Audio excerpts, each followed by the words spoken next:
All right. Hello, everybody. How is everyone on this beautiful Sunday? Thanks for joining. I can see Jazzy Dreamers with us. Margaret, of course. Erica Alexandria Thompson. Good afternoon to you. Dance Each Movement, great to see you. Aloha. Donnie Bice, same thing. Great to see you. Hello. And Ele Aurora. Hey, Aurora made the chat. Welcome. Machine. What's up, Athen? What's up, Machine? How are you? Labo. Great to see you from Rio de Janeiro. Christine Cardoza, caught the live stream. Francis Judge, hi. Welcome, everybody. Gift Rep, great to see you. Christine Cardoza. All right, well, I'm glad a lot of you could join us. I was a little bit concerned because we have this time zone change. Europe changed its time zone, and I think everyone in the States stayed the same. But so we maintained the States time zone, the Eastern time there, since most of the crowd is from the US or the Americas in general. And but hopefully we will get some from Europe. Hopefully they'll still join us. It will be an hour earlier for those in Europe, but great to see so many were still able to join. Aquarius Sky Clock, the clock's changed in England. Nearly missed you, yeah. So I'm over in Spain at the moment too, so I had to do this an hour earlier here, but glad you could join, Aquarius. So how'd everyone feel the energy last week? We are ending the current lunar month this week. We're going to have a new moon on Friday. It's a much more milder one, of course. This was the solar eclipse month, and so it tends to be quite deep, quite transformative, quite important, actually. So it's nice we get a little bit of a break. At least I'm quite pleased with that. It was quite deep and transformative for myself personally. So Friday, we will be having that new moon. As we approach Friday, of course, we're still in the current lunar cycle. So I would say it's a great week for completing things, finalizing, and really just creating space. You know, I think that's the great way of working with the balsamic phase, the ending phase of the lunar cycle, to create space so that we have these new beginnings, space for these new beginnings. It's going to be in a new moon right in between Libra and Virgo. And I'll go ahead and show you here with the sky view.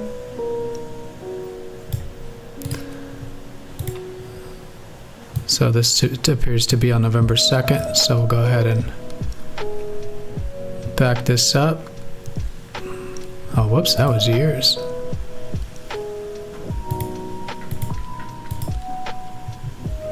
So it's going to be November 1st. Here we go, on Friday.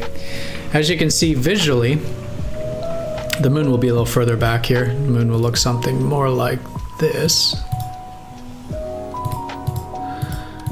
But nonetheless, as you can see, it's going to be right in between Virgo and Libra.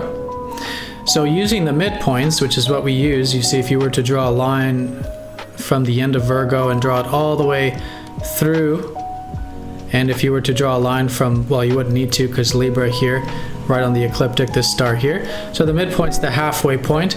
You can see the new moon is closer to Virgo, but again, anything within 3 degrees should be really considered a blend of both. And so in this case, we have a new moon right in between both Virgo and Libra, as you can see it visually here. So it's going to be much easier. It's going to have a trine to Saturn. I'll go ahead and pull up the chart for that. So this is the chart for the new moon. It's going to be trining up to Saturn. It's the only major aspect that we have with it. No major conjunctions either, as Mercury's quite far away. Venus is quite far away at the moment.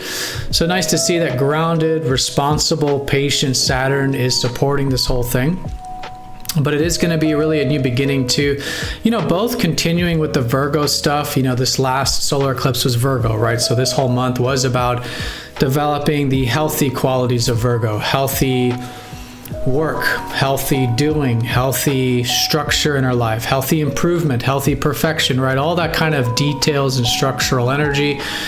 We really hopefully, cleared a lot of unhealthy ways of working with this. Hopefully with that full moon in Pisces, we've incorporated much more peace, more willing to go with the flow, more spiritual health and mental health in this process. And that's really what we're completing as we approach Friday. But with the new moon, since it's still close to Virgo, it's going to be a new cycle in terms of probably a nice step in the right direction with that Virgo energy as well.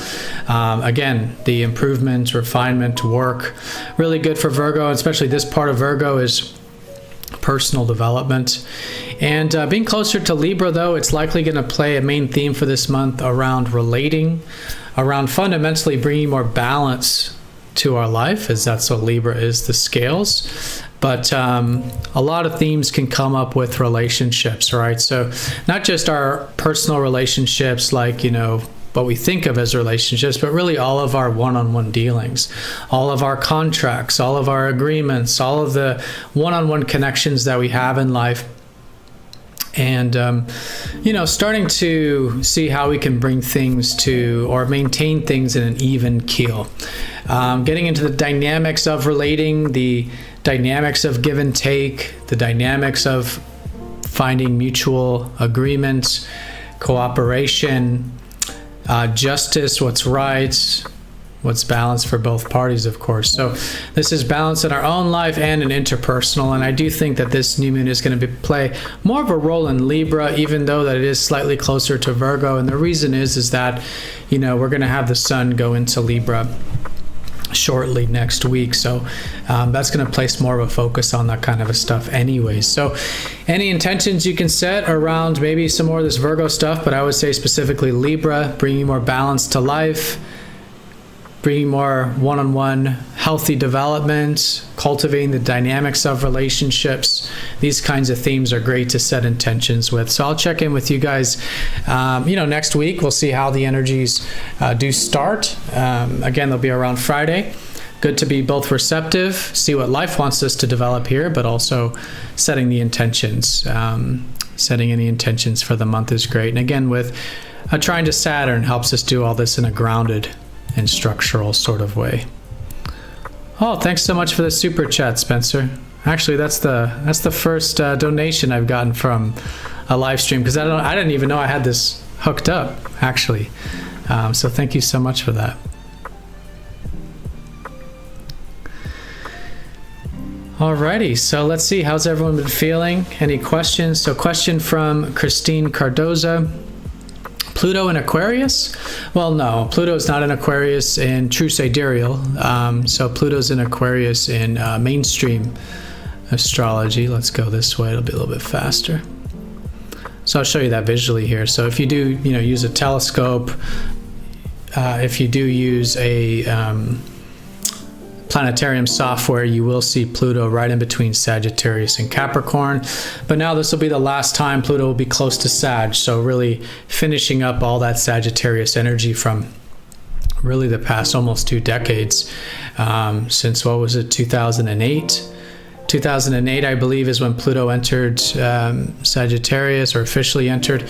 So there's been a lot of transformations to Sagittarius energy, which is about our beliefs, our perspective, our view of life. I mean, for me personally, this is, since really for me, it started in 2012 with a lot of my spiritual awakening and stuff. But prior to that, my beliefs on life, my perspective on things really transformed a lot. And I've heard a lot of people are the same. And so this is really where we've had a lot of the transformations. But no, now Capricorn is, so now Pluto is entering Capricorn.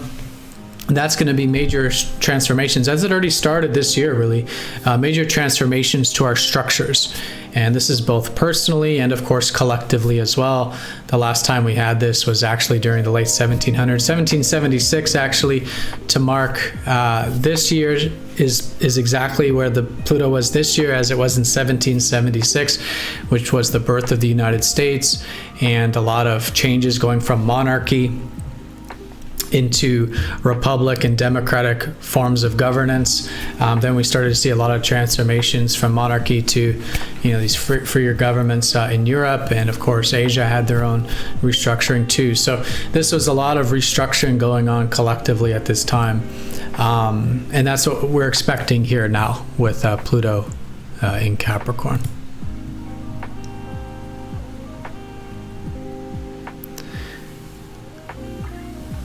And the age of Aquarius, it's in 700 years. And so the age of Aquarius is something totally different. The age of Aquarius is basically that if you look at where the sun is during the spring equinox, you can either consider the constellation rising before the sun. So spring equinox, March 20th, usually we have the sun in right at the, it's in Pisces, in true sidereal, okay? So sun's in Pisces right now. This does change over a very large period of time. So we are in the age of Pisces, but if you do consider the age to be the sign that comes before, then you could say we're in the age of Aquarius. But I like to go by exactly where the sun is. It's much more exacting, and there's a lot more evidence to suggest that this is how we used to do it in the past. But we're still experiencing a lot of Aquarius kind of stuff since the Industrial Revolution, because we are in the 11th house. So if you take 30 degrees from when the sun was at the beginning of Aries, so this was about 200 AD, so excuse me, BC, 200 BC, before Christ. This was when the sun was literally at the beginning of our zodiac, of the true sidereal zodiac. And so if you take 30 degrees from that, which is the houses, that leads us to the late 1800s, early 1900s, which is when we got into the 11th house age. So every age should have a house too, because we have signs and houses. So the sign is still Pisces, and it will be in the age of Pisces for, like Christine said, at least another 700 years. Okay, the sun will be in Pisces during the spring equinox for another 700 years. So we're not in the age of Aquarius yet, if you go by that standard. But we are in the 11th house age, and we have been since the Industrial Revolution. So we would still likely expect a lot of the things of Aquarius, because the houses are the things. The signs are qualities like innovative and forward thinking and challenging the status quo. These are qualities or adjectives that are the signs, and that's what Aquarius is. But houses are the actual the actual things: technology, the internet, innovation, science. So these are the things of Aquarius, and those are the 11th house. So those are the 11th house things. So that's why we've seen so much of this so-called age of Aquarius stuff, innovation and stuff, since the Industrial Revolution. But it's very important, I think, to make the distinction between the house age and the sign age. So house, we're in the 11th house, the things of Aquarius, but we're in the age of Pisces, very much so. Thanks for that question, Christine. Hey, Holly, great for you to join. Yeah, Margaret's already noticing that calmer energy. I've noticed it too. I don't know why that full moon was so intense for me, and really those 2 weeks before that. But yeah, it has gotten calmer for me too. Yeah, so Christine, we're on Europe changing its time zone, and then next week will be the US changing its time zone. And so there's just always this awkward week twice a year during the time zone changes where Europe and the US are off by an hour. I don't know why they don't just sync up. I mean, we're in the 21st century. You'd think we would do it by now, but apparently no one wants to change the already established time zones, but someone's going to have to do it, whether it's Europe or the Americas. Someone's going to have to. And that's a good question. I wonder who is the odd man out, so to speak. Is it that? So when does like Australia change their time and stuff? So I'm curious, because I only know it from like the US. So US is next week. Europe was last night. But what about the rest of the world? Does anyone know? If you could tell me. Because whoever's the odd man out should change to the rest of the world. I like miss all kinds of sessions and things. It's very annoying with the time zone change. Thank you, Erica, for that explanation there. Thank you again, Spencer, for the donation. Really appreciate it. Have bliss. Great for you to join. Oh, another one. Thank you so much. I'm feeling lucky. Oh, it's very sweet of you guys. Thank you so much for the donations. I'll have to figure out how to redeem those, because I don't think I have. Maybe I do have I must have a Google Wallet or something. I'll figure out how to redeem those. But thank you so much, guys.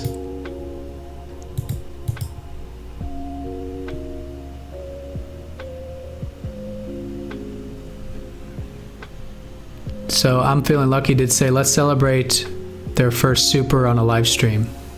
Oh, supper. Maybe that's what you mean? Actually, I don't know. Their first super chat. Maybe that's why. I'm new to all this, as you can tell.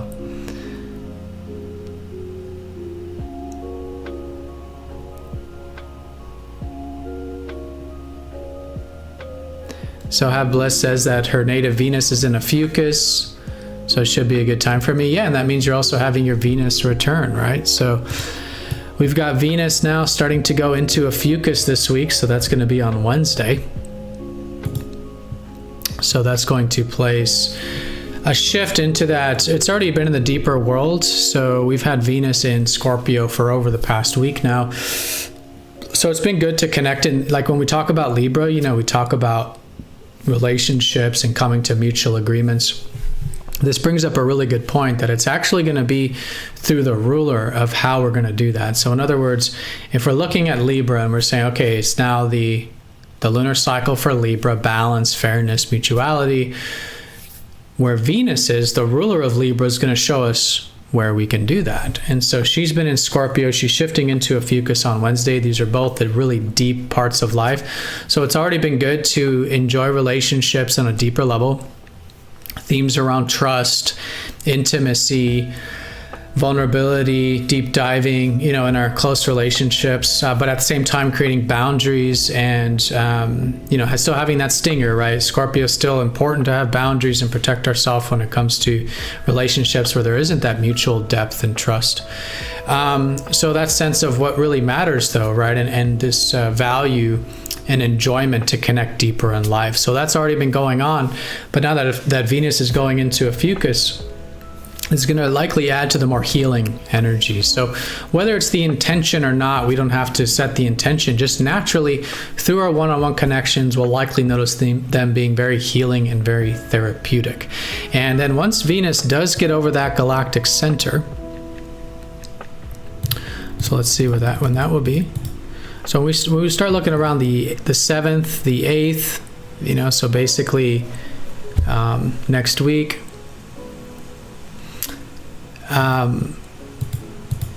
we'll feel the real transformations of this. That'll be the deepest point, right? So things will likely go into that sort of deeper area, deeper healing and all that. But then the final healing or the final transformation happens as Venus passes over the galactic center. That's the center of the Milky Way. It's the very energetic. It's really like if you think of how powerful the sun is for our solar system, that's the galactic center for the entire galaxy, right? It's what everything in the galaxy revolves around. And that's where it cuts through the ecliptic, is right here at the end of Ophiuchus. So very transformative when planets pass over them. Of course, the fast movers like Venus will pass over it about every year, but it's still significant when they do. And so here, a transformation to our values, a transformation to our relationships. So then once we get after that, November 10th and onwards, Venus will go into Sagittarius. This will be more of the post-transformation, the post-healed energies. But for right now, starting to be willing to dive deeper, be willing to even connect to our own vulnerabilities and our own deeper side, even outside of relationships. Venus isn't just about relationships. It's really what we can be enjoying to and really connecting to life in this way. But healing. And there's a lot of healing energy this week. We've got Jupiter sextiling Chiron. That's an opening for healing this week. That'll go exact on Saturday. We got Venus. Was it Venus? No. I think there was a trine. Yeah, I think it was. Is it Venus? No, it can't be. Maybe. Anyways, there's one other Chiron transit this week. But yeah, it's a good week for this sort of healing energy. But so who was it who has Venus in Ophiuchus? Have Bliss. So Have Bliss, it's your Venus return, a new beginning for you in regards to your values and your relationships. Every year we have the Venus return. You can even cast the chart. So if you want, you can use the chart calculator, cast the chart for the time of the return, so you can find out exactly where your Venus is, and then using the chart calculator find out exactly when Venus will be at that same position, and that'd be your Venus return chart. And every return chart, everyone's probably heard the solar return, but every other planet has a return chart, return chart, and that chart can tell you a lot about your values and your relationships for really the year till your next Venus return. Yeah, wish that it was a republic. Unfortunately, it's not. Yeah, there's a lot of, definitely been a lot of changes since the foundation of the United States, that's for sure. And most people think like the U.S. is a democracy, but actually the U.S. is a republic, which is a government of laws, the Constitution. But we have democratically elected bodies. So we have democratically elected officials, or whatever you want to call them, representatives really is what they're supposed to be, just representatives. And their job is to, of course, represent the people. And, obviously we haven't seen that either. So we have problems both from the republic standpoint, the upholding of laws, the Constitution, what this country was intended for. And also democratically, we have representatives and stuff, and people in governments and all these bureaucracies that don't represent the people at all. Hey VRS, great for you to join us. Jazzy Dreamer. Can't read charts because it's too personal, and but I can read collective charts if there's something that applies to everybody or some kind of transit coming up. I'm more than happy to look at those charts.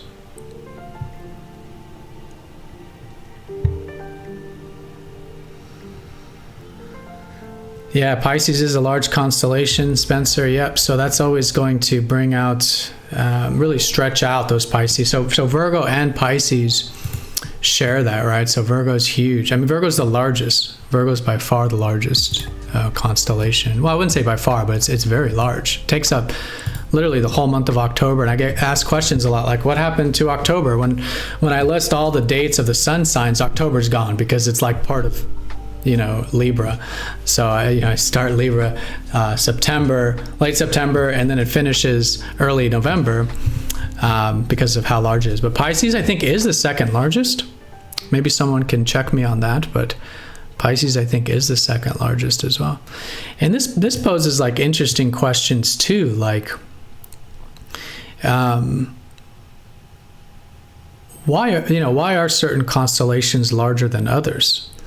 And so there's like, some ways of looking at this, right? Like, so with your mainstream signs, there's a 30 degrees for everybody, all right? For all the signs, I mean, there's 30 degrees for all the signs. And so that means like generally everybody on the planet there's going to be like an even distribution, right? It's going to be somewhat of an even distribution between Virgos and Libras and Leos and whatever.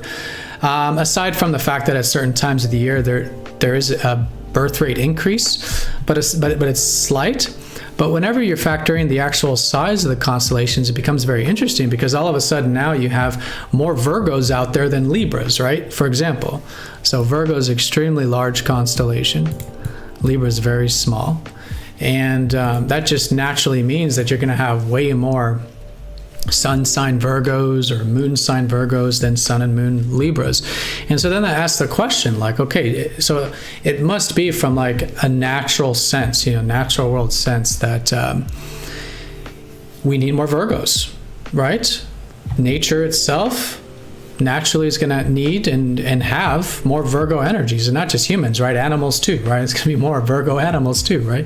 And so Virgo, for example, is, in a collective sense, it is the worker. It is the one who takes care of things on a day-to-day level, not just work like job, but also, maybe work at home or any kinds of, day-to-day responsibilities like that. And then Libra is more of like, kind of like your, I don't know, diplomat or your business person, or consultant, things like this, or lawyer maybe sometimes, although there's a lot of Sagittarius lawyers because it deals with perspective. But Libra, you can see, is like, we don't need so much of that in society, right? So now all of a sudden the zodiac is almost telling us what we need the most collectively. And it's interesting, like Leo, for example, is large. So that means we need a lot of entertainers. We need more people to express themselves. Leo's not just the entertainer, though. It's also educators, right? So we need more educators. We need more teachers.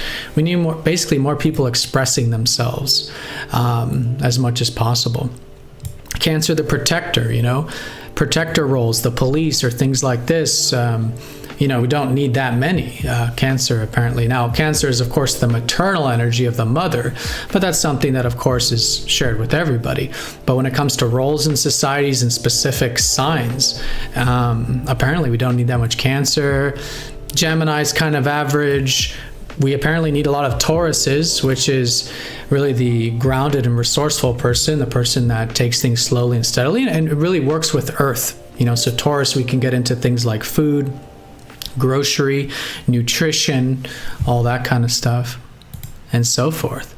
But what's so interesting is, Pisces is large, and Pisces is the spiritual constellation. So apparently, we need more spiritual people. We need more shamans. We need more, and also artists. This is also where we see a lot of actors, actresses have a lot of Pisces.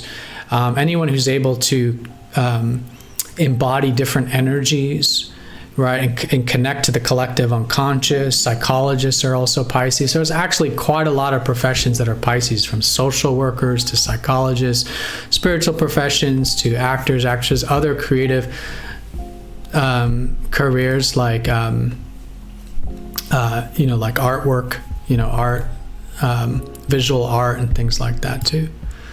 So yeah, very interesting to look at the actual size of the constellations for many reasons, and I think that's a great way of looking at it collectively there. Okay, thank you, Erica. So yeah, it does appear like Pisces is the second largest. I've never actually counted.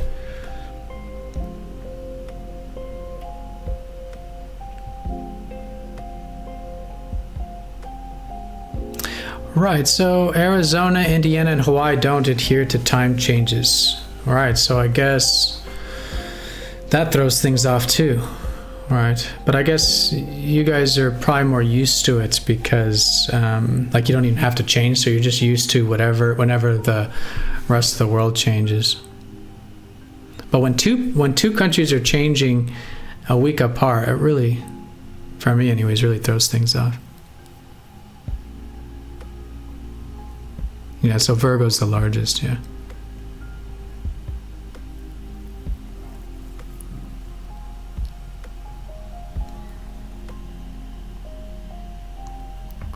Yeah, Scorpio and Ophiuchus, we need to look at those together when I think we're looking at things collectively, because although they are two different constellations that do pass through the ecliptic at different times, they share the same part. You can see they're really a dual sign. So it's quite crazy actually that right where Scorpio starts, Ophiuchus starts. You can see Ophiuchus starts here, Scorpio starts here. Scorpio ends here, Ophiuchus ends here. So they're really a dual sign, and I think that's why it was omitted. I think that's why Ophiuchus was removed. I think we need to definitely look at when things are in Ophiuchus, but the this part of the sky, this 8th house energy is very similar. It deals with transformation, and that's why we only use 12 houses with mastering the zodiac instead of 13, because this is the 8th part of the sky, because they share that same part of the sky, both Scorpio and Ophiuchus.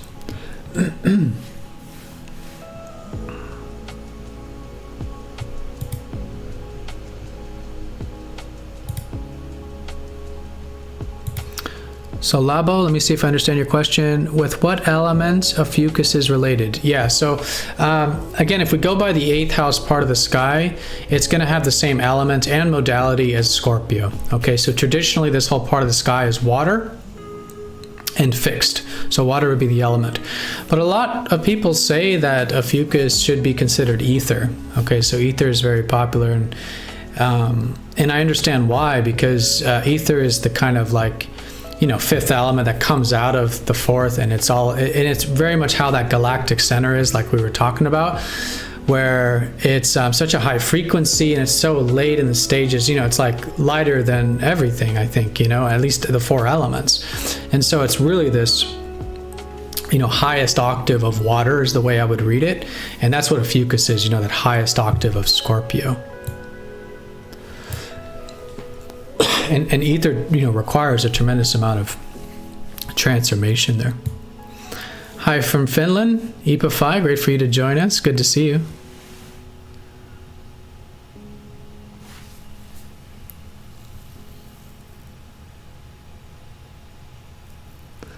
So it looks like Erica may have had this mapped out. So largest constellations, Pisces. So first is Virgo, then Pisces. Pisces is second, followed by Taurus, Leo, and Sagittarius. That does sound right. That does sound right.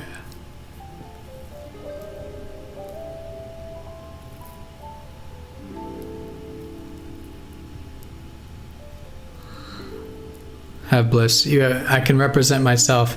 Yeah, so on that whole political thing, I think that's where things are headed, actually. And I hope that's something that Pluto and Capricorn will help us do now, is restructure things so that we do have more self-autonomy and, personal freedoms. That's what I'm all for. I'm all for freedom across the board. Of course, as long as that freedom doesn't infringe on anybody else.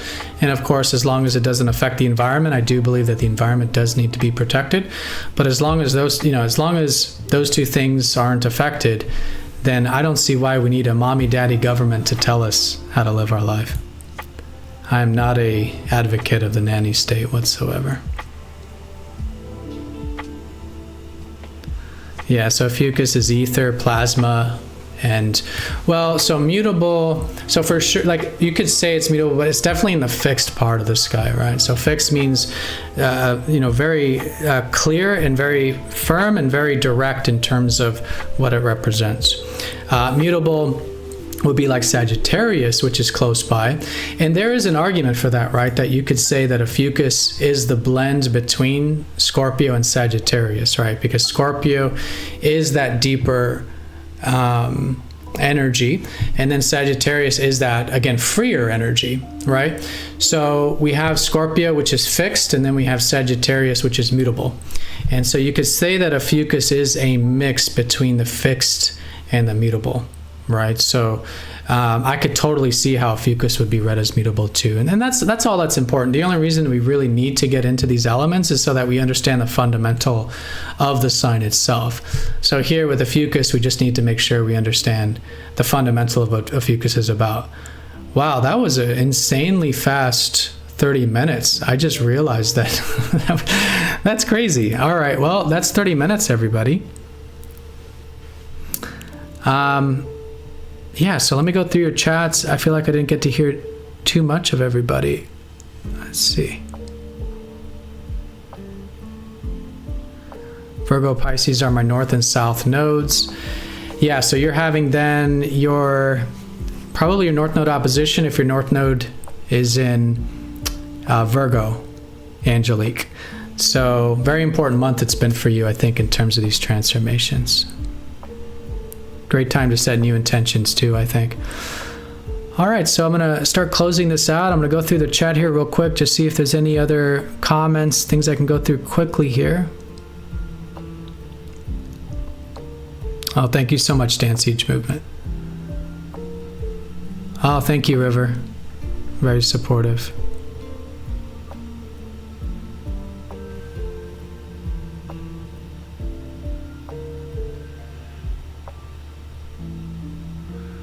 Saturn will be going into Pisces next year.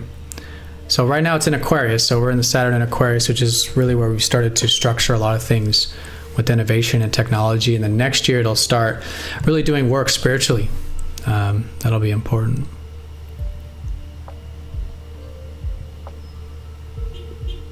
All right. Well, it looks like the rest of these are thank yous and supportive energies. And yeah, so thank you so much, everybody. Hope you have an awesome new moon. Again, as we approach Friday, we're closing things out, finalizing. I think that's a great way of working with the week. And then I'm very curious if you could see what new energy comes up on Friday and share it with the community. I'd love to get more feedback from you guys in terms of how you're feeling the energies for the week. And that's going to really help all of us, I think, make more sense of it. So again, have a great one, everyone, and see you all next week. Take care.